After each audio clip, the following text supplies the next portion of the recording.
యేసు ఆ చిలక పుచ్చుకొని సమాప్తమైనదని చెప్పి తల వంచి ఆత్మను అప్పగించెను. ఆమేన్. హల్లెలూయా, హల్లెలూయా. రెండు చేతులు ఎత్తి చెప్తామా? ఎందుకు మనం రెండు చేతులు ఎత్తి దేవునికి స్తుతించాలి తెలుసా? నీ గురించి రెండు చేతులు ఎందుకు పైకి ఎత్తాలి తెలుసా? మామూలుగా మనం ఎంత అంటాం, రెండు చేతులు ఎత్తి దేవునికి హల్లెలూయా అని స్తుతిస్తున్నాం. రెండు చేతులు ఎందుకు ఎత్తాలి? ఎందుకంటే లేఖనంలో రాయబడినది, రెండు చేతులు ఎత్తి దేవుని స్తుతించడానికి నైవేద్యం లాగా సాయంకాలం నైవేద్యం ఎలాగైతే అన్ని చెంది పెడుతుంటారు కదా, అలాగే మన దేవునికి నైవేద్యం ఏంటంటే మన రెండు చేతులు దేవుని వైపు చూపించడం. దీనిలో చాలా పరమాత్మనే ఉంది. ఎందుకు? ప్రభువా నేనేం చేయలేను, నీకే, నేను నీ వైపే చూస్తున్నాను, నా చేత కాదు ఇది, మీరే చూసుకున్నట్టు దాని అర్థం అన్నమాట. హల్లెలూయా. అలా మనం ఎప్పుడు దేవుని స్తుతించినా రెండు చేతులు పైకెత్తి దేవుని స్తుతించాలి. హల్లెలూయా. సరే, అయితే వాక్యంలోనికి వెళ్తున్నాం.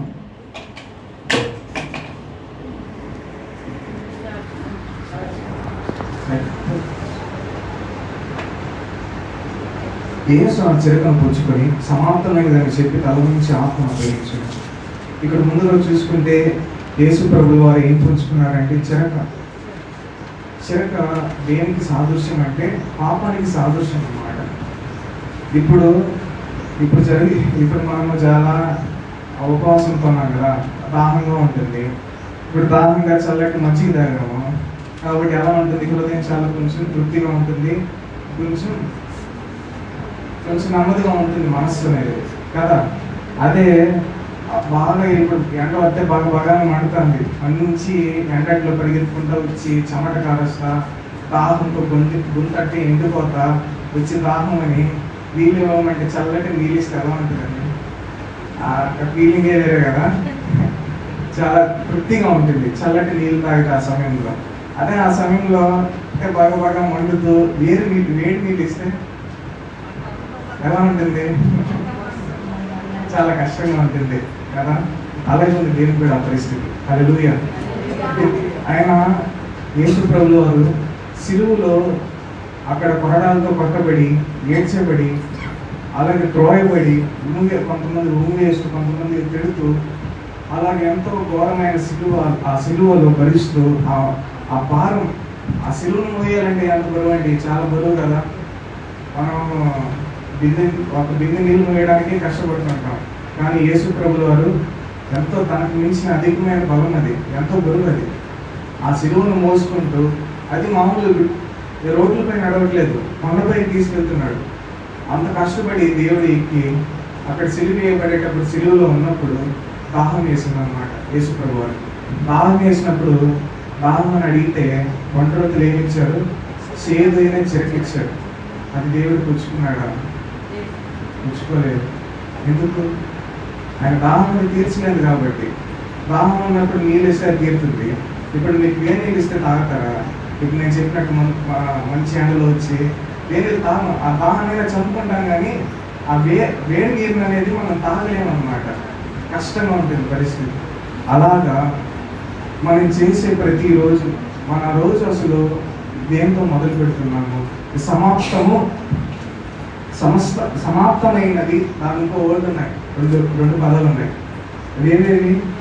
దాని సమాప్తమైనది అనేది మీకు ప్యూర్ తెలుగు లాగా అనిపించవచ్చు, కానీ మన వాడుక భాష ఎలా పిలుస్తామంటే దాన్ని పూర్తయినది లేదా చేయబడినది, ఇంకోటి పరిపూర్ణమైనది. ఇంకొక అర్థం సమాప్తమైన దాంట్లో పరిపూర్ణమైనది. ఇది చాలా ప్రత్యేకమైన పదం అన్నమాట. ఒకటి పని అయిపోయింది, ఇప్పుడు అన్నము ఉడకబెట్టాం కదా, పూర్తి అయిపోయిందంటే దాని అర్థం ఏంటి? అయిపోయిందంటే పరిపూర్ణంగా బాగా ఉడికి అన్ని పక్కన పెట్టే సిద్ధంగా ఉంది, అంతా కంప్లీట్ అయిపోయిందని పరిపూర్ణత అంటారు. హల్లెలూయా.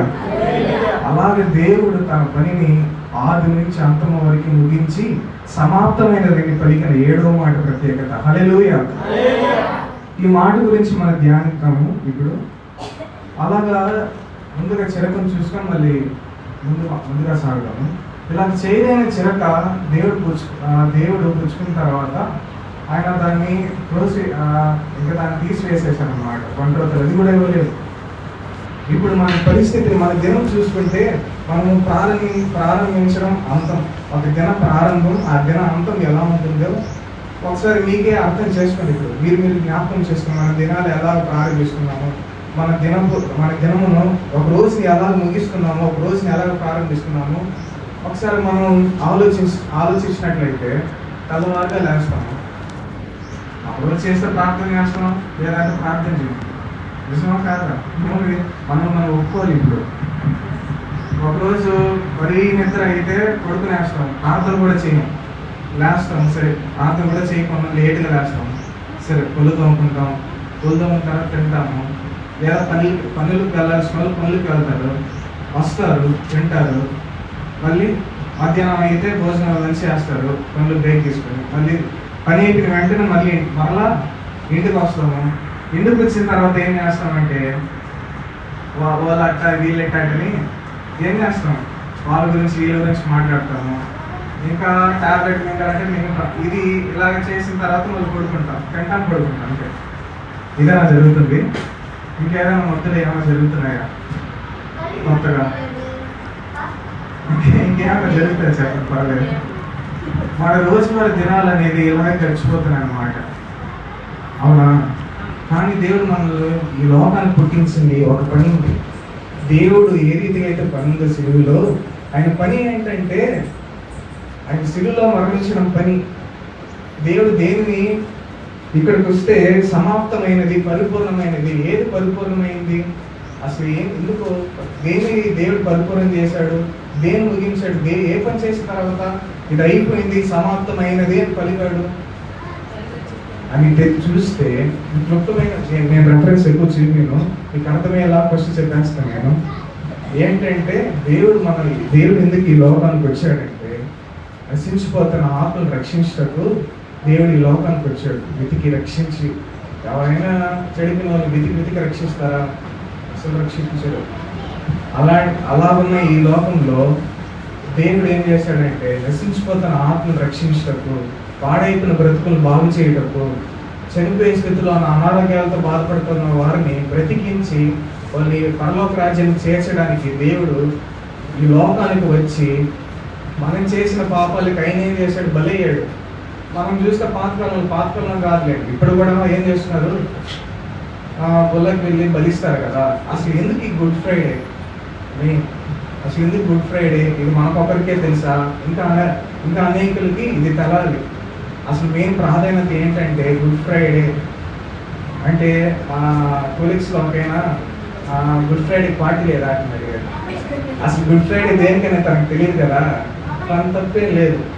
అలాగే క్రిస్మస్ ఏమనుకున్నాడు, గుడ్ ఫ్రైడే అంటే క్రిస్మస్ అన్న ఇది యేసు ప్రభు మరణించిన దినం అన్నమాట. అంటే అవునా సారీ అంటే చాలా మంది ఈ లోకంలో ఎందుకు ఈ గుడ్ ఫ్రైడే అనేది ఎవరికి తెలియదు. ఇప్పుడు మీరు ప్రార్థన ఏం వెంటనే వెళ్ళి అడగండి, వాళ్ళు బాగా జరిగిందా అంటారు, వాళ్ళకి తెలియదు. ప్రార్థన బాగా జరిగింది అంటారు. మీరు చెప్పాలి గుడ్ ఫ్రైడే అంటే ఏంటంటే వాళ్ళకి తెలియదు కదా. ఇలా ఎవరైనా మిమ్మల్ని అడిగినప్పుడు యేసు ప్రభు వారు మనం చేసిన పాపం కోసం మరణించారు. ఈ లోపల మనం రోజు గొల్లికెళ్ళి కోని గొర్రెలను ఎట్లను మేకలను బలిస్తున్నాం కదా. ఎందుకు బలిస్తున్నాం? మనం చేసిన పాపాలు అంత విపరీతమైన పాపాలు అయిపోయాయి, అవునా? మనం చేసిన తప్పులకి వాటిని బలిస్తే దాని ప్రయోజనం ఏముండదు కదా. కాబట్టి ఒక మనిషి మరణించాలంటే, ఆ పాపాలు పోవాలంటే పరిశుద్ధంగా జీవించాలి. ఆ మనిషి బలవ్వాలంటే ఎవరిని పడితే వాళ్ళని బలించేకూడదు. మనం చూస్తే విగ్రహారాధికులు కొంతమంది ఏం చేస్తున్నారంటే చిన్న పిల్లలు అన్నమాట. కొంతమంది ఉంటారు చేతబడి శిక్షణ చేసేవాళ్ళు. చిన్నపిల్లలు ఏం చేస్తున్నారంటే బలి చేస్తున్నారు. చిన్నపిల్లలు, అమాయక పిల్లలు. తర్వాత కొంతమందిని ఎవరు పెడితే బలి చేస్తున్నారు. ఇది గత కాలంలో జరిగింది, మనకు తెలిసిందే. కొంతమంది తల్లిదండ్రులు తమ పిల్లలను చంపేసిన స్థితిలో మనకి తెలిసి ఉంటుంది. కాబట్టి అసలు మెయిన్ రీజన్ ఎందుకంటే మనం చేసిన పాపంలో సిలువలో దేవుడు ఏం చేశాడు? కొట్టివేశాడు. హల్లెలూయా, దేవుడికి మహిమ కలుగును గాక. సరే, దేవుడి పని ఇది అర్థమైందా? దేవుడు ఈ లోకానికి ఎందుకు వచ్చాడు? పని ఏంటంటే మన పాపాలు నశించిపోతున్న మనల్ని, పాపంలో పడిన మనల్ని రక్షించి కాపాడి ఆ పాపల నుంచి విడిపించి పరలోక రాజ్యం చేర్చేదానికి దేవుడు ఏం చేశాడు? ఈ లోకానికి వచ్చి మరణించాడు. ఇదే ఆయన పని. అర్థమైందా? యేసే పని ఇది. ఇప్పుడు మన పని ఏంటి? మన పని ఏంటంటే రోజు పనికి వెళ్ళి నీళ్ళు పట్టేసి వచ్చేయడం, లేదా ఇంకా ఉంటాయి కదా, టైలరింగ్ అయితే టైలరింగ్ చేసేవాళ్ళు వాళ్ళ పని చేసి ముగించి రావడం, ఇది పని. మేము పోలీసు వాటిని పని, అది కాదు. ఈ లోక పనుల గురించి మనము ఆలోచించకూడదు. దేవుడు ఒక మాట అంటాడు బైబిల్లో, ఏమని తెలుసా? ఎవరైతే ఈ లోకం గురించి ఎక్కువ ఆలోచిస్తారో వాళ్ళు ఈ లోకానుసారులు అంటారు. మన మనసు 2 రకాలు ఉంటాయి. లోకానుసారులు, శరీరానుసారమైన మనసు లోక విషయంలో వాటి వైపు మనసు ఉంచుతుంది. ఆత్మానుసారమైన మనసు ఆత్మ విషయంలో వాటి వైపు మనసు ఉంచుతుంది. ఈ శరీరానుసారమైన మనసు ఎక్కడికి నడిపిస్తుంది? మరణానికి నడిపిస్తుంది. ఆత్మానుసారమైన మనసు నిత్య జీవానికి నడిపిస్తుంది. ఆమేన్, హల్లెలూయా. ఇప్పుడు ఈ రెండిట్లో మీకు ఏ మనసు ఉంది? ఆల్మోస్ట్ అందరికీ శరీరానుసారమైన మనసు ఉంటుంది. అవును కదా? అవును. ఎందుకంటే మనం శరీర రీతిగా ఉన్నాం కాబట్టి. కానీ మన శరీరానుసారంగా ఎన్నటికీ ఆలోచించకూడదు. ఎందుకంటే అది ఒకని ఎదుట అది సరైనదిగానే కనిపిస్తుందంట. తుదట అది ఎక్కడికి నడిపిస్తుందంట? మరణానికి నడిపిస్తుంది. మన ఆలోచనలు, మన తలంపులు. ఇది కరెక్టే కదా అని అనుకుంటాం, కానీ అది మరణానికి నడిపిస్తుంది. మనం ఎందుకు పని అంటే మనం కూడా దేవుడు పని ఇచ్చాడు కదా అంటే ఎందుకు లోకానుసారంగా ఆలోచిస్తున్నాం అంటే లోకానుసారమైన మనసు మనలో ఉంది కాబట్టి. హల్లెలూయా. ఫస్ట్ అది తీవేయబడాలి. ఆత్మానుసార మనసు. ఈ లోకంలో మహా అంటే 60, 50 అంత కూడా లేరండి మన ఆయుష్. బెత్తడంతగా చేశాడంటే దేవుడు. మన ఊపిరి ఆయుష్కాలం ఎంత? బెత్తడంత అంత పిడికిలు దిగిస్తే అంత ఉంటుంది. ఒక పిడికి. ఇప్పుడు ఈ రోజు ఏం జరుగుతుందో తెలియదు, రేపు ఏం జరుగుతుందో తెలియదు కదా. ఈ క్షణమే ఒకసారి ఆలోచించుకోండి, మీరు పరిశీలించుకోండి. ఈ క్షణంలో మనం మరణిస్తే దేవుని రాజ్యానికి చేరగలుగుతామా? ఈ ఉదయాన్నే ఏదో ఒక తప్పు చేసి చూసుకుంటాం, అవునా? తప్పిదములు ఎక్కడో ఒకసారి పొరపాటు మనకు తెలియదు, తెలియని పాపాలు చేస్తాం. సులువుగా చిక్కులు పెట్టి పాపాలు కొన్ని ఉన్నాయి. అవి కూడా ఆ పాపాల వల్ల చిన్న పాపం అబద్ధం ఎలాంటిదంట? సాతాను జనకుడు అంట. అబద్ధం చెప్పిన వాళ్ళు అంటే ఒక అబద్ధం చెప్తే చాలా సులువుగా సాతాను కుమారులు అయిపోవచ్చు. దేవుడు కుమారుడు అవ్వాలంటే, దేవుని బిడ్డ అవ్వాలంటే ఎంత కష్టం తెలుసా? నీతిగా నిజాయితీగా జీవించాలి. కానీ అది ప్రేమతో కానీ చేస్తే ఎంత కష్టమైనా చిన్న సులువుగా అయిపోతుందంట. దేవుడు సిలువలో మరణించినంత ఏదో దేవుని అంటే దేవుడు సిలువలో అంతా మనకి కనిపించేది ఏంటంటే ప్రేమే. దాన్ని మనం కానీ పరిశీలనగా కానీ ఆలోచించి ధ్యానిస్తే అక్కడ దేవుడు ఇలాగ ఫలానా ప్రకారం నేను చెయ్యాలి, ఈ పని చేయాలి, చేస్తేనే వీళ్ళు రక్షింపబడతారు అటని అదేంటి రోషంతో ఇంకా ఒక పట్టుదలతో చేసేదాన్ని కాదు. అది సిలువని ఒక వ్యక్తి మరణించాలంటే అంత సులువు కాదు. అది తనంతటి తాను ఇది మరణం అని తెలుసు, కానీ దాన్ని జయించాలంటే అంత సులువు కాదనమాట. అది చేస్తే ప్రేమతో అయినా చేయాలి. ప్రేమ ఒకటే అండి దానికి మూల కారణం. ఏదైనా చేయగలిగిందంటే అది ప్రేమే. హల్లెలూయా. సరే, ఇప్పుడు మన పని గురించి చూద్దాము. ఇది లోకానుసారమైన ఆలోచన గురించి మనం ఆలోచించుకోవాలి. అసలు మన పని ఏంటంటే యోహాను రాసిన పత్రిక 1 యోహాను 1వ అధ్యాయము 5వ వచనం. ఆయన వాక్యమును ఎవడు గైకొనునో వానిలో దేవుని ప్రేమ నిజముగా పరిపూర్ణమాయెను. హల్లెలూయా. ఈ వాక్యాన్ని ఎందుకు నేను లింక్ చేశానంటే ఇక్కడ ఒక పదం ఉంది, పరిపూర్ణమాయెను. హల్లెలూయా. సమాప్తమాయెను. ఆ పదముకు ఇక్కడున్న పదానికి కొంచెం దగ్గర సంబంధం ఉంది. ఎందుకంటే ఎవరైతే దేవుని వాక్యాన్ని గైకొని వానిలో దేవుని ప్రేమ నిజముగా పరిపూర్ణం అవుతుందో వాళ్ళు దేవుని బిడ్డలుగా అంగీకరింపబడతారు. హల్లెలూయా. దేవుని వాక్యం గైకొనడం అంటే ఏంటి? హల్లెలూయా. ఇప్పుడు వచ్చారు, అందరు కలిసి వచ్చారు. వాక్యం వినండి మాటని పాస్టర్ గారు అందరికి రమ్మని చెప్పారు. వాక్యం వినండి అంటే, అవునా? ఇప్పుడు వాక్యం ఇంటికి వెళ్ళి మర్చిపోయిపోయారు నా వాక్యం అంటే. ఇది వాక్యం గైకొనడం అంటే కాదు. ప్రతి ఆదివారం ఎలాగ ఉంటున్నాం మనం అంటే ఇలాగే ఉంటున్నామా అంటే వాక్యం విని ఇంటికి వెళ్ళి ఇక్కడ వాక్యం ఉన్నంత వరకు ఇలా నడుచుకోవాలి, ఇంక చేయకూడదు, మనం చేసిన పాపాలు ఇంక విడిచిపెట్టాలి, ప్రభువా క్షమించండి అని ప్రార్థన చేసి ఇంటికి వెళ్ళిన వెంటనే దాన్ని మర్చిపోయి మరలా చేసిన పాపాలే ఒక్క వాంతి కలిపి మరలా దాన్ని నిండినట్లు మరలా పాపం చేసుకుంటూ ఉన్నామా మనము? ఒకసారి మనం పరిశీలించుకోవాలి. హల్లెలూయా. ఇలాంటి గుడ్ ఫ్రైడేలు ఎన్నో పోతున్నాయి సంవత్సరానికి, అవునా? దేవుణ్ణి దుఃఖపరిచేది ఎవరు తెలుసా? మనమే. ఇప్పటి వరకు చూసింది మనము బంట్రోతులు, ఐగుప్తీయులు, అధికారులు, ప్రధానులు, పెద్దలు అనుకుంటున్నాం. కాదు, వాళ్ళతో కలిసి వారికంటే మనం ఎక్కువగా ఏం చేస్తున్నామంట? దేవుణ్ణి అనుదినము ప్రతిరోజు ప్రతి క్షణము, ఇంకా చెప్పాలంటే ప్రతి క్షణము దేవుడు మనం సెలివేస్తున్నాడు. ఎలాగా? మన చూపుల ద్వారా, మన మాటల ద్వారా ఇతరులను గాయపరచడం, లేదా వాళ్ళ గురించి వీళ్ళ గురించి చెడుగా మాట్లాడుకోవడం, చెడుగా చూసింది మనం ఒకటి చెప్పుకోవడం ఒకటి, తర్వాత చెడుగా వినడము, చెడుగా పనులు చేయడము. వీటి వల్ల అధికంగా దేవుడికి ఎలా ఉంటుంది తెలుసా? ఒక వ్యక్తి గాయం అయిందండి, మోకాలు కాడ ఎక్కడో బాగా గాయం అయిపోయి పుండు అయిపోయింది దాంట్లో మరలా ఏలు పెట్టి చూస్తే ఎలా ఉంటుంది?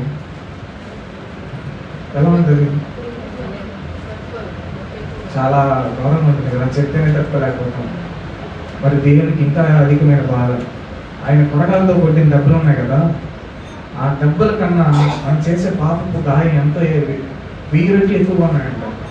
అంటే సిలువ వేయబడిన గాయం ఉంది, ఆ గాయంతో మనం ఇంకా ఏలు పెట్టి దాన్ని ఇంకా పెద్దదిగా చేసినట్టు. ఆ గాయం ఎక్కడికి వస్తుంది తెలుసా? హృదయంలో.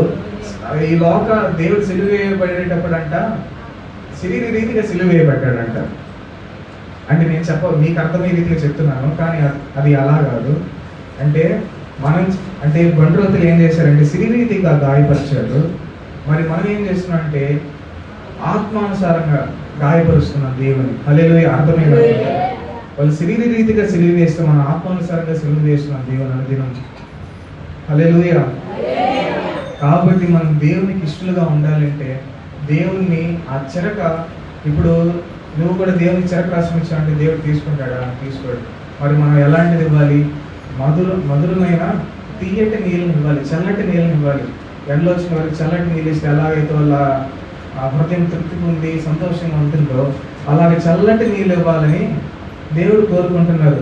దేవుడికి చల్లటి నీళ్ళు అంటే నిజంగా ఫ్రిడ్జ్లో నీళ్ళు తీసుకుని ఇవ్వడమా? కాదు. ఆత్మానుసారం కొంచెం ఆలోచిస్తే దేవుని వాక్యాన్ని గైకొనడం అంటే, ఈరోజు మనం విన్నాం కదా వాక్యం, ఇలాగ పాపాలు చేయకూడదు. మనలో తెలుసు, మన మనసాక్షికే తెలుసు అంట మనం చేసే ప్రతి ఒక్క పాపాలు. మనం ఏం తప్పులు చేస్తున్నాము? సెల్ ఫోన్ ద్వారా పాపం చేస్తున్నామా, లేదా మాటల ద్వారా పాపం చేస్తున్నామా, పనిలో ఏమన్నా అన్యాయంగా డబ్బులు సంపాదిస్తున్నామా, ఇవన్నీ మనకు తెలుసు. కాబట్టి ఆ పాపాలను విడిచిపెడితే అంట దేవుని దాన్ని తీసినట్టంట.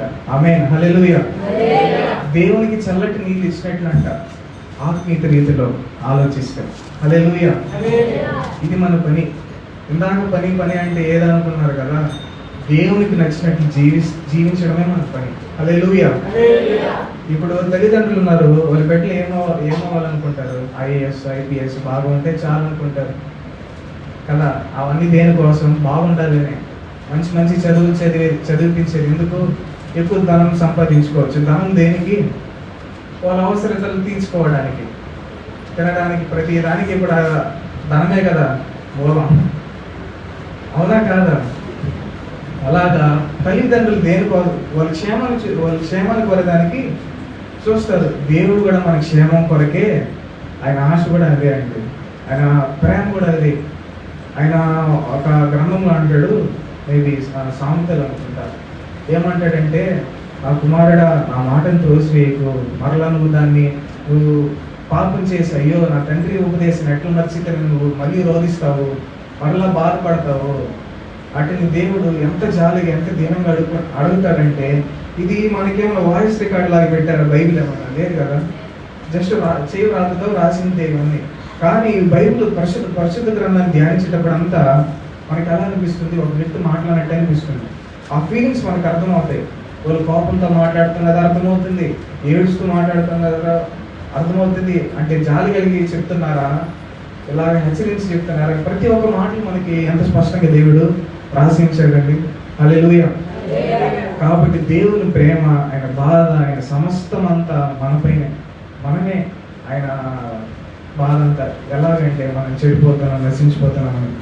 మనం చేయాల్సిన ఒకే ఒక పని ఏంటో తెలుసా? ఆయన నీతిని నెరవేర్చడం, పాపాన్ని విడిచిపెట్టాలి, అంతే అండి. ఆయన కోరింది ఒకటే, చిన్నదే. ఏముంది మహా అంటే మనలో ఉన్న బలహీనత లెక్కేసుకోండి. ఒకసారి ఆలోచించుకొని నాలో ఏ పాపులు ఉన్నాయి, ఏది ప్రతిరోజు చేసుకుంటున్నాను. నాకు తెలిసి లెక్కేస్తే ఈ చేతి వేళల్లోనే ఉండొచ్చు మేబీ ఈ పాపాలు, అలవాటుగా చేసే పాపాలు. ఏముంది, ఉండే కదా, ఏముంది, ఈ మూడే కదా నాలో ఉన్న లోపాలు. ఈ 3 లోపాలు తీసేస్తే దేవునికి ఇష్టడుగా ఉండొచ్చు కదా. ఈ 3 నాకు అడ్డంగా ఉంది అని మనం గ్రహించలేకపోతున్నాం. అవును కదా.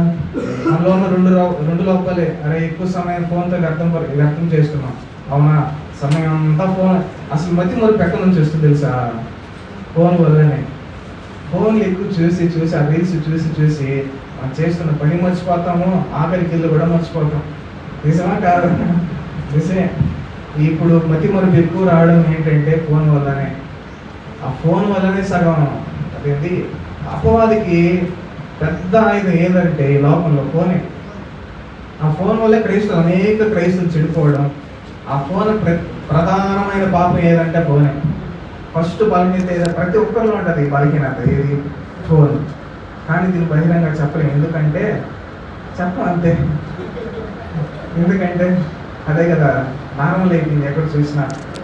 కానీ దేవుడు అంటే అది తెలుసుకుని ఎంత పెద్ద పాపం అని. దానికి ఇచ్చే సమయం దేవుని వాక్యం చదవచ్చు కదా, దానికి ఇచ్చే సమయం ప్రార్థన చేయొచ్చు కదా, ఆ ఫోన్తో గడిపే సమయం దేవుని కీర్తించవచ్చు కదా, పాటలు పాడవచ్చు కదా, స్తుతించవచ్చు కదా. ఎంతో ఉంది, ఎన్నో చేయొచ్చు. కానీ ఆ సమయం అంతా వ్యర్థం చేస్తుంది ఈ ఫోన్ ద్వారానే. హల్లెలూయా. కాబట్టి మనం ఒక్క సమర్పణ చేస్తారా అందరూ కలిసి? ఏమంటే ఫోన్ని ఎక్కువగా చూడకండి, కళ్ళు పోతాయి. దానివల్ల ఏం ప్రయోజనం లేదు. దేవుని నుంచి దూరం అయిపోతాం. మెయిన్ తల్లిదండ్రులు పిల్లలకి ఫోన్ అస్సలు అలవాటు చేయకూడదు అన్నమాట. ఎందుకంటే ఫోన్లో రేడియేషన్స్ ఉంటాయి. అంటే నేను కొంచెం హాస్పిటల్లో వర్క్ చేస్తాను. అక్కడ ఒక ఆయనకి జరిగిన సంఘటన నేను చెప్తాను. ఎందుకంటే ఇది ఆరోగ్య విషయం కాబట్టి అందరికి చెప్పాలి. ఫోన్లో ఉన్న రేడియేషన్ వల్ల కూడా క్యాన్సర్ వస్తుందంట. కాబట్టి జాగ్రత్తగా ఉండాలి. చిన్నపిల్లలకు అసలు ఫోన్లు ఇవ్వద్దండి. ఆ వాళ్ళకి ఇవ్వడం వల్ల దానికి అలవాటు పడి ఒక ఫోన్ తిత్తుగా అంటే లోపల పెట్టుకొని రేడియేషన్ వల్ల వాళ్ళు తెలియదు. వాళ్ళకి పల్లెటూరులో ఉంటారు కదా, వాళ్ళకి తెలియదు. ఫోన్ ఇట్లా లోపల పెట్టుకుంటారు. ఆ లోపల పెట్టుకొని ఫుల్ రేడియేషన్ అయిపోయి ఆయనకి క్యాన్సర్ వచ్చింది ఆపరేషన్. మేబీ రేడియేషన్ వల్ల కూడా అవుతుంది అంటే. అలాగా ఈ ఫోన్ల వల్ల అన్ని దాంట్లో ఉపయోగమైన ఉంటాయి. చెప్తారు మనం ఉపయోగం ఒకటి చూడాలి అంటే చెప్పే మనమే ఏం చేస్తామో అటు చూడడం. కాబట్టి జాగ్రత్తగా ఉండాలి. మీ పిల్లల్ని చిన్నప్పటి నుంచే భయభక్తులతో పెంచాలి. ఎందుకంటే ఇప్పుడు చూస్తే ఈ జనరేషన్ చాలా మంది చెడిపోయారు. కొంతమంది చూసి నేను ఆశ్చర్యపోతాను, ఇలాంటి వాళ్ళు ఉన్నారు అంటే. ఈ జనరేషన్ ఎలా అయిపోయిందంటే పూర్తిగా సొదొమ గొమొర్రా పట్టణం లాగా దానికంటే పాపం బహు ఘోరంగా గొప్పదిగా అటని పోల్చాడు దేవుడు. అలాగా అందుకే మనకి జరుగుతున్న భూకంపాలు ఒక పక్క ఎక్కడ చూసినా నరహంతకులే. భార్య భర్తను చంపేసి, భర్త భార్యను చంపేసి దేవుడు ప్రకటనలో రాసి ఇచ్చేసాడు. అంత్యకాలంలో ఉన్నాం. ఏమవుతుందంట, నరులలో ప్రేమ చల్లారిపోతుందంట. అలా అయిపోయింది. సొంత కుటుంబంలో ప్రేమ లేదు. ఇప్పుడు ప్రేమ అనేది ఏమైపోయింది, చల్లారిపోయింది అన్నమాట. కాబట్టి మనం దేవుల్లో ఉంటే ప్రేమ కలిగి ఉంటాం. హల్లెలూయా. పక్కన ఎవరైతే పోతే పోనీలే అంటే మనం అస్సలు ఆలోచించకూడదు. అయ్యో పక్కన వాళ్ళు నశించిపోతున్నారే, వాళ్ళని ఎలాగైనా రక్షించాలి. ఆ ప్రేమ మనలో ఉండాలి. దేవుడు ఒక మాట అన్నాడు, దయ, ప్రేమ, కరుణ వీటిని అన్నిటిని విడిచిపెట్టకూడదు అంట. ప్రేమ, జాలి, దయ వాటిన్నిటిని విడిచిపెట్టకూడదు అంట. ఎందుకంటే అది మనల్ని రక్షిస్తుంది. హల్లెలూయా. కాబట్టి దేవుడు ఏ రీతిగా అయితే ఈ లోకంలో సమాప్తమైనదని చెప్పి తల వంచి ఆత్మను అప్పగించను, ఆ రీతిగా దేవుడు సమస్తం జరిగించి ఆయన పనిని ముగించిన తర్వాత ఆయన ప్రాణాన్ని అప్పగించాడు. హల్లెలూయా. దేవుడు చెప్పిన పని చేయకుండానే చచ్చిపోతే నరకానికి వెళ్తాం. దేవుడైతే ఆయన పని చేసేసి ముగించిపోయి ఆత్మను అప్పగించేశాడంట. హల్లెలూయా. మరి మనలో ప్రాణం ఉన్నప్పుడే మన పనిని కూడా ముగించాలి కదా. హల్లెలూయా. ముగించాలి. ఈ రోజే మనం ఏం చేయాలి? తీర్మానం చేసుకోవాలి. ప్రభువా, ఇంతవరకు చేసిన పాపాలు ఇంతవరకు చేసిన పాపాలు అంటే క్షమించు ప్రభా, ఇంక ముందు నేను చెయ్యను. ప్రతిరోజు పలికినట్టు పలకూడదు ఈ మాట. ఈ మాటలో ఎంతో అర్థం ఉంది. ఈ మాటలో పశ్చాత్తాపం ఉండాలి. ఈ మాటలో తీర్మానం ఉండాలి. దేవుడే మన కోసం ఆయన ప్రాణం ఇచ్చేస్తే ఆఫ్టర్ ఆల్ ఒక చిన్న ఈ ఫోన్లు విడిచిపెట్టలేము మనం. ఈ నోటి మాటలు, కోపం, దేశం, వీటిని విడిచిపెట్టలేమా? దేవుడు తన రక్తాన్ని, తన ప్రాణాన్ని విడిచిపెట్టేస్తే ఈ చిన్న వాటిని మనం విడిచిపెట్టలేకపోతే ఎలాగండి? దేవుడు చెప్పింది ఈ పనే కదా, చిన్న పని. దేవుడు పెద్ద పని చేసి మనకేం చిన్న పని పెట్టాడు. అది మనకు కష్టంగా అనిపిస్తుంది. దేవుడికి చేదు ఏమైంది? చెరకు చేదు పని కదా. చెరకు ఏంటంటే పాపం. మనకు కూడా ఒక చెరకు ఉంది. ఏది? వాక్యం. అర్థమైంది అనుకుంటా. మనకి వాక్యం చూస్తే చెరకలాగా అనిపిస్తుంది, అవునా? ఈ వాక్యం చూడగానే చేదు అనిపిస్తుంది. ఈ వాక్యం ఏంటనే అబ్బా చేదుగా ఉంది అనిపిస్తుంది. అయ్యో ఈ బలిహీనతలు విడిచిపెట్టాలా, అయ్యో బాగా మాటలు విడిచిపెట్టాలా. ఇది బాధ ముసలికి బాగా ఎక్కువ ఉంటుంది. ఎందుకంటే వాళ్ళు ఎక్కువ మాట్లాడకుండా ఉండలేరు అన్నమాట. అది అలవాటు. అంతే. ఆ మాటలు వ్యర్థమైన మాటలు విడిచిపెట్టాలి. ఇవి దేవుడి మాటలు మనకి ఎలా ఉంటాయి? చేదుగా ఉంటుంది. దాని గురించి కూడా ఒక వాక్యం ఉంది. ధర్మశాస్త్రము పెదాలకి చేదుగా ఉంది అంటారు. దేవుడి వాక్యం నోటికి చేదుగా ఉంటుంది కానీ హృదయానికి తీపిగా ఉంటుంది అంటారు. హల్లెలూయా. హల్లెలూయా. రెండు చేతులు ఎత్తి హల్లెలూయా. హల్లెలూయా. హల్లెలూయా. కాబట్టి మన దేవుడు తన పనిని ముగించేశాడు. ఇంక మిగిలినది మన పని అండి. మన పని ఏంటి? పాపాన్ని విడిచిపెట్టడం, మన హృదయాన్ని దేవునికి అంగీకరించడం. ఆదివారం వస్తున్నాం, వాక్యం వింటున్నాం, విడిచిపెట్టి వెళ్ళిపోతున్నాం. అది కాదు మన పని. మన పని ఏంటి? వచ్చిన వెంటనే ఆ వాక్యం వింటాం కదా, ఇంటికి వెళ్ళినా కానీ ఆ వాక్యం మర్చిపోకూడదు. ఆ వాక్యం గుర్తు పెట్టుకొని మన క్రియలలో చూపించాలి. విశ్వాసయుతమైన క్రియలు ఎలాంటిది? వ్రతం, చచ్చిన వరతో సమానం. కాబట్టి మన క్రియలలో చూపించాలి. ఇప్పుడు గుడ్ ఫ్రైడే, అవునా? శుక్రవారం. ఇప్పటికైనా మనం ఏం చేయాలి? దేవుని గాయపరుస్తూనే ఉన్నాం, అవునా? కనీసం ఈ రోజు నుంచి అన్నా మనం మారాలి. ఈ రోజు నుంచి అన్నా మార్పు పొందాలి. దేవుని సంతోషపరిచే వారుగా ఉండాలి. హల్లెలూయా. హల్లెలూయా. వాక్యాలు తెలిసి క్రియలలో చూపించకపోతే మనం మోసపరుచుకున్నట్లు అంటారు, అవునా కాదా? విని నేల నువ్వు మోసపరుచుకుంటావు. ఇన్ని వాక్యాలు తెలుసు కదా, ఇది తప్పు అని తెలుసు కదా, మరలా తప్పు ఎందుకు చేస్తావు? అలా చేయకూడదు మనం. కాబట్టి మన పని చివరిగా చెప్పి ముగిస్తున్నాను. నా కుమారుడు ప్రభు చేయి శిక్షను తృణీకరించకును. ఇది వచ్చి హెబ్రీయులకు రాసిన పత్రిక 12వ అధ్యాయం 5వ వచనంలో ఉంటుంది. హల్లెలూయా.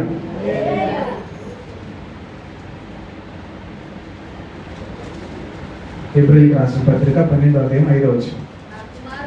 నా కుమారుడా, ప్రభు చేయి శిక్షణ తృణీకరించకుము.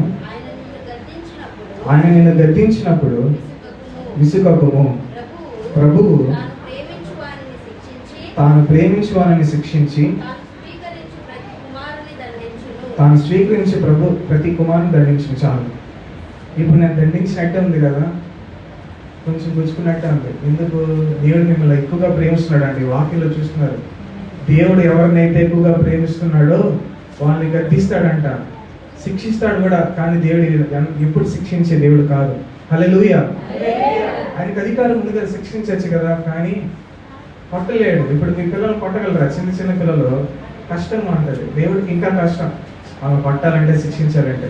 గద్దింపు చాలు అని ఆయన ప్రేమ. ప్రతి దాంట్లో ఆయన ప్రేమే.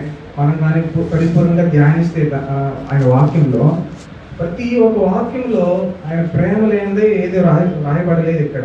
హల్లెలూయా. కాబట్టి నేను ఇంతగా హెచ్చరిస్తున్నాను. నేను ఎందుకు ఈరోజు సిలువలో పలికిన మాటలు కదా, ఇంకా ప్రవచనాలు చూపించు కదా. ప్రవచనాలు చూపించి రోజు 6 మాటలు 7 మాటలు పలికిన దేవుడు సిలువలో ఈ మాటలు పలికాడండి. అటునే జస్ట్ నెమరు వేసుకుంటాను. సిలువను నెమరు వేసుకొని మరలా వదిలేసి వెళ్ళిపోతాం. అలా ఉండకూడదని నేను మన జీవితంలో దేవుడైతే చేసిన పనిని ఇప్పుడు తెలుసుకున్నాం. దేవుడు చేసిన పనిని చెప్పి తర్వాత ఇప్పుడు మనం చేయాల్సిన పని నేను ఎందుకు చెప్తున్నాను? దేవుడు ప్రతి గుడ్ ఫ్రైడే అంటే ఇలాగ ఆరు మాటలు పలికి ప్రవచనాలు చెప్పి నెరవేర్చబడింది అంటే చెప్పడం కాదు. మన క్రియల ద్వారా దేవుని మహిమపరిస్తే అప్పుడు ఆయనకి సంతోషం. ఈ మాటలు మనం చెప్తే దేవుడికి సంతోషం కాదు. సంతోషం కాదు. మనం ఎంత మాట్లాడినా మన ఇన్ని మాటలు చెప్పిన దేవుడికి సంతోషం కాదు. చెప్పిన సంతోషం ఉండొచ్చు, సంతోషం అయితే ఉంది, కానీ మన క్రియలతో కానీ చేస్తే ఆయనకి ఇంకా సంతోషం. ఆమేన్, హల్లెలూయా. కాబట్టి మిమ్మల్ని అందరం దేవుడు అత్యధికంగా ప్రేమిస్తున్నాడు కాబట్టి దేవుడు మిమ్మల్ని గద్దిస్తున్నాడు. మీరు మారండి, ఇంకా మిమ్మల్ని దేవుడు ఇంకా ఏం చేస్తాడు? ఆశీర్వదిస్తాడు. మీకు కావాల్సిన వాటన్నిటి దేవుడు ఏం చేస్తాడు? తీసిస్తాడు. చిన్నపిల్లలు కావాలంటే కురిపిల్లలు బిస్కెట్ తీసిస్తాం కదా, అలాగే దేవుడు కూడా తెలిసి మనకి ఏం కావాలన్నీ తీసిస్తాడు. హల్లెలూయా. కాబట్టి ఇలాగ మనం దేవుని ఏం చేయాలి? సంతోష పెట్టాలి. దేవుడు అయితే ఇప్పుడు మమ్మల్ని సంతోషంగా ఉండాలని శిలువలో మరణించాడు, అంటే సిలువ వేయబడ్డాడు దేవుడి కోసం, మన కోసం సంతోషంగా ఉండాలని. ఇప్పుడు మనం ఏం చేయాలి? దేవుని సంతోషపెట్టాలి. ఇది మన పని. హల్లెలూయా. దేవుని ఎలా సంతోషపరుస్తామని చెప్పండి. ఇప్పుడు మీరు చెప్పారు కదా, దేవుని ఎలా సంతోషపరుస్తాము? అయ్యో, నీరసం వచ్చేసిందా? ఎండ వల్ల ఎక్కువసేపు చెప్పేసానా? నేను అర్థం అవ్వలేదా? ఇప్పుడు సరే, ఇప్పుడు మన పని ఏంటి? దేవుడి పని చెప్పాను కదా. ఇప్పుడు మనం చేయాల్సిన పని ఏంటి? పాపాన్ని విడిచిపెట్టాలి. మన హృదయం దేవునికి ఇవ్వాలంటే ఫస్ట్ పాపాన్ని తీసివేయాలి కదా. మన హృదయం దేవునికి ఇవ్వాలంటే పాపం మనలో నుంచి తీసివేయాలి. దేవుని సహాయం అడిగి, ప్రభా నాలో ఈ పాపం ఉంది, దయచేసి దీని నుంచి నన్ను విడిపించి ప్రభా, దాన్ని తీసేయాలి అంటే దేవుడు చెప్పేసి వదిలేయకూడదు. మన చేతులారా మనం కూడా ప్రయత్నించాలి. దాన్ని ఇప్పుడు ఆ ఫోన్ చూడగానే నొక్కాలనిపిస్తాయి కదా, ఆ ఫోన్ చూసినా కానీ పక్కన దోసేసి వెళ్ళాలి. అది మన క్రియలతో మనము చేయాలి. దేవుని సహాయం కూడా మనకు తోడుగా ఉంటుంది. అలా కాదనమాట, దేవుని ప్రార్థన చేస్తున్నది తీసే ప్రభావం అంటే మళ్ళీ నొక్కంట. ఇంకా ఆయన మధ్యలో ఆకాశం నుంచి దిగొచ్చి చేతులలో ఫోన్ తీసేయాలన్నమాట. అదేనా దేవుని సహాయం అంటే? అది కాదు. ఫస్ట్ మనము ఆ పాపాన్ని అసహిత అంటే అయ్యచ్చా ఏం నేను ఇంత ఘోరంగా రోడ్ల పిల్లలు నొక్కున్నట్టు నేను నొక్కుంటున్నానే, ఏం దీంతోనే సమయం వేస్ట్ అయిపోతుందని మన పైన మనకి ఏం కలగాలి? అసహ్యత కలగాలి. అప్పుడు ఆ ఫోన్ ఆ పక్క వేసేసి మనము దేవుడు ఇంకా మంచి కార్యాలకు వాడుకుంటే అప్పుడు తెలుస్తుంది. అవునా కాదా? అది మన చేతులారా కష్టపడాలి. దేవుడి సహాయం కావాలంటే దేవుడి సహాయమే కాదు, ఫస్ట్ మనము ఏం చేయాలి? కష్టపడి మనం తీయాలి. మనలో ఉంటుంది క్రమం. ఈ క్రమం లేకపోతేనే సాతాను దొరుకుతాడు. అతిక్రమం చేయవాడు వర్ధిల్లడు, వాటిని ఒప్పుకుని విడిచిపెట్టేవాడే కనికరం పొందుతాడు. ఆమేన్, హల్లెలూయా. కాబట్టి మనలో ఏమాత్రం అతిక్రమం ఉండకూడదు. క్రమం అనేది ఉండాలి ఖచ్చితం. అల్లారా ప్రార్థన అంటే ప్రార్థన చేయాలి. సాయంత్రం కుటుంబ ప్రార్థన అంటే కుటుంబ ప్రార్థన చేయాలి. ఆ సమయం ఏం చేస్తాం? బంధువులు వచ్చారు కదా, ఈరోజు బంధు ప్రార్థనకి అలా ఉండకూడదు. బంధువులు వచ్చారా, పక్కన కూర్చోబెట్టి కలిసి ప్రార్థన చేయాలి. అప్పుడు వాళ్ళు మారు మనసు పొందుతారు. అలాగా మరి ఏం చేయాలంటే దేవుడు ఈ సిలువ వేయబడడానికి కారణం అంతా మన కోసమే, మన పాపం విడిచిపెట్టాలని. ఆయన అయితే అప్పుడు పాపాలు కడిగేశాడు. ఏంది ఇప్పుడు పాపాల గురించి చెప్తున్నాడు? ఆయన సిలువలో మరణించిన మన పాపాల కోసమే కదా, మన పాపాలు తొలగించాడు కదా. మళ్ళీ ఏంటి పాపాలు అంటే? ప్రతిరోజు పాపం అనేది ఆగుతుందా? మన చేతులతో ప్రతిరోజు పాపం చేస్తున్నాం. ఈ రోజుకి అడిగేశాడు దేవుడు రక్తంతో. మరలా రేపు గుడ్ ఫ్రైడేనా? ఈరోజు గుడ్ ఫ్రైడే, మరలా రేపు గుడ్ సాటర్డే కాదు కదా, కుదరదు కదా. కాబట్టి మనం ఇంకా చిన్నపిల్లలు కాదు, పసి బాలులు కాదు, మనము బలవంతులు అవ్వాలి. హల్లెలూయా. పాలు తాగేవారుగా ఉండకూడదు, బలమైన ఆహారం భుజించేవారుగా ఉండాలి. హల్లెలూయా. కాబట్టి మనం ఏం చేయాలి? ఈ పాపాన్ని విడిచిపెట్టాలి. ఈ రోజు నుంచి ఈ చిన్న పాపం, ఈ చిన్నదే మీ వల్ల అనుకుంటే ఏదైనా సాధ్యమే. అవును కదా? హల్లెలూయా. కానీ మనం ప్రయత్నించామంటే, అవునా, కష్టపడి దానిపైన దృష్టించితే ఏదైనా చేయగలం మనం. హల్లెలూయా. దేవుని స్వరూపంతో దేవుడు మనల్ని ఏం చేశాడు? నిర్మించాడు. దేవుడు ఏం చెప్పాడండి? ఒక మాట అంటే చాలా బలమైనది ఉంటుంది. దేవుడు చేసిన ఆశ్చర్యకార్యాలు ఏంటంటే గొప్ప కార్యాలు మనం చేయగలమంట. దేవుడు చేసే స్వస్థతల కన్నా మనం ఇంకా అధికంగా చేయగలమంట. అంత గొప్ప బలం పెట్టుకొని దాన్ని వాడకుండా అదే ఫ్రిడ్జ్లో భద్రంగా బీరువాలో భద్రంగా దాచిపెట్టినట్టు దాచిపెట్టుకోను. మళ్ళీ ప్రార్థన చేద్దాంలే కష్టం వచ్చినప్పుడు, మళ్ళీ చేద్దాంలే, మళ్ళీ చూసుకున్నాంలే, ఇది నిర్లక్ష్యం. మెయిన్ ఇది అనకూడదు. మనం ఎప్పుడు ఏం జరుగుతుందో తెలియదు కాబట్టి ఈ క్షణం ముందు మనం ఏం చేయాలి? ప్రార్థన చేసుకొని విడిచిపెట్టాలి. ఈరోజు ఒక తీర్మానం తీసుకోండి, అయిపోయింది, ప్రార్థన చేసుకొని ముగిస్తాను. హల్లెలూయా. సరే, అందరూ కళ్ళు మూసుకొని నేను ఒక చిన్న ప్రార్థన చేస్తాను. ఈ ప్రార్థనలో మీరు సమర్పణ కలిగి ప్రార్థించాలి. ప్రభువా, ఈ బలహీనత నాలో ఉంది. ప్రతి నెల ఒక్కొక్క బలహీనతను విడిచిపెట్టుకుంటే దేవుడు ఎంత సంతోషపడతాడు. చిన్న ప్రార్థన చేసుకున్నాం. అందరూ కళ్ళు మూసుకొని మీ పూర్ణ హృదయంతో, మీ పూర్ణ మనసుతో, ప్రభువా క్షమించయ్యా తండ్రి, నన్ను క్షమించు తండ్రి. అవును ప్రభా తండ్రి, ప్రతిరోజు ప్రభా తండ్రి ప్రార్థన చేస్తున్నాను ప్రభా.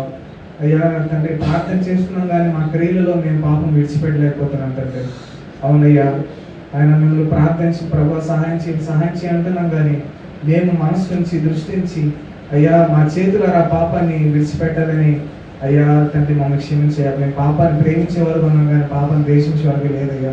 మమ్మల్ని క్షమించండి అయ్యా. మేము సిలువలో మరణించాం అయ్యా. సిలువకి కారణం మేమే ప్రభా, మా పాపం వల్ల మీరు సిలువ వేయబడ్డారు తండ్రి. అవును తండ్రి, దినమున ప్రభా మీరు ఎంతగానో తండ్రి ఆ ఘోరమైన సిలువలో ప్రభా అయ్యా, ఆ తిరువులో ఇద్దరి మధ్య తండ్రి మీరు తండ్రి సిలువ వేయబడ్డారు ప్రభా. అవునయ్యా, మా కోసం ఎంతగా తండ్రి నాయన శిక్ష పొందారయ్యా. మా కోసం నాయన ప్రాణాన్ని ప్రభా ఇచ్చేసాడు ప్రభా. ఎంత ప్రేమ తండ్రి మేమంటే ప్రభా. మేము కూడా మిమ్మల్ని అంతగా ప్రేమించే ప్రేమను మాకు పుట్టించయ్యా. మమ్మల్ని క్షమించి తండ్రి. ప్రార్థన అంతా మా యొక్క అవసరం తీర్చుకునేదానికి మేము ప్రార్థిస్తున్నాం అయ్యా. మమ్మల్ని క్షమించయ్యా. అయ్యా, ప్రార్థన అంటే అయ్యా నేను ప్రేమని ఆయన తెలుసుకోలేని దౌర్భాగ్యంలో ఉన్నాను అయ్యా. మమ్మల్ని క్షమించండి. అవును ప్రభా, వాళ్ళ బలహీనతను తీసివేయండి తండ్రి. వాటిని నేను తీసివేసుకుంటాం ప్రభా. ఇదిగో ప్రభా, సమర్పణ కలిగి జీవిస్తాం తండ్రి. అయ్యా, మా కోసం నువ్వు నాయన నీ ప్రాణాన్ని ఇచ్చావు కదా ప్రభా. ఇదిగో తండ్రి నాయన మాలోని బలహీనత అయ్యా, ఇదిగో తండ్రి వాటిని తీసివేస్తున్నాం ప్రభా. ఈ ఫోన్లు నాయన గర్తంలో చూడడం ప్రభా. ఆ దేవా, ఈ ఫోన్లో తండ్రి అయ్యా తండ్రి నీకు అసహ్య నాన్న నీకు నాన్న నచ్చని కార్యాలు మేము చేయం ప్రభా ఈ ఫోన్ ద్వారా. ఆయన ఇంకా ప్రభా ఈ ఫోన్ల ద్వారా తండ్రి నాన్న ఏదేదైతే తండ్రి పాపంలో పడి ఉన్నామో అయ్యా మేము చేయం ప్రభా. మమ్మల్ని క్షమించయ్యా. ఈ దినమున ప్రభా మా పూర్ణ హృదయంతో ప్రభా విడిచిపెడుతున్నాం తండ్రి. అయ్యా తండ్రి, మా కోసం మరణించిన దేవా, ఈ కోసం నాయన మా ప్రాణం ఇచ్చేంతగా నాయన ప్రేమించాలి ప్రభు మేము కూడా తండ్రి. కానీ ఈ చిన్న బలహీనతను తండ్రి విడిచిపెట్టాలంటే కష్టపడుతున్నాం ప్రభు.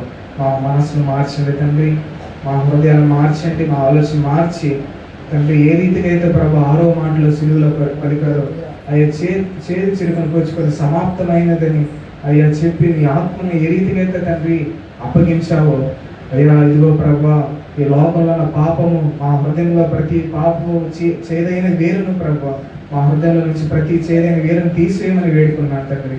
ఆ చేదైన వేరు తీసివేసి ఏ రీతిగా అయితే ప్రభా నువ్వు పనిని ముగించి సమాప్తమని చెప్పావో మేము కూడా ఈ లోకంలో నువ్వు మాకు ఇచ్చిన పని అయ్యా పాపాన్ని జయించి అయ్యా నా దేవ నీతిని చేతబట్టుకొని నీతిగా బ్రతికి అయ్యా నశించిపోతున్న ఆత్మలకు సువార్తను ప్రకటించమని ఇదే మానవులకి ఇచ్చిన పని నువ్వు సెలవిచ్చావు ప్రభా. అయ్యా తండ్రి ఇదే విధంగా నువ్వు సెలవిచ్చావు. అవును ప్రభా, ఆయన పాపములను తండ్రి కడిగి వేసుకొని అనుదినం మమ్మల్ని మేము పరిశీలించుకుంటూ మమ్మల్ని మేము శుద్ధీకరించుకుంటూ ప్రభా పాపాన్ని జయించడమే ప్రభా నీవు మాకు ఇచ్చిన పని ప్రభా. ఈ పనిని మేము తుద ముట్టించుటకు కావలసిన బలమును ధైర్యమును తండ్రి మీ ప్రియ బిడ్డలు ప్రభా అందరికి అనుగ్రహించి మీ కృపాశక్తిని దయచేసి అయ్యా దుష్టుని చేతుల నుంచి మీ బిడ్డలను కాపాడి రక్షించమని నా చెరడిని యేసు నామములో అడిగి వేడుకుంటున్నా నా ప్రియ పరలోక తండ్రి. ఆమేన్.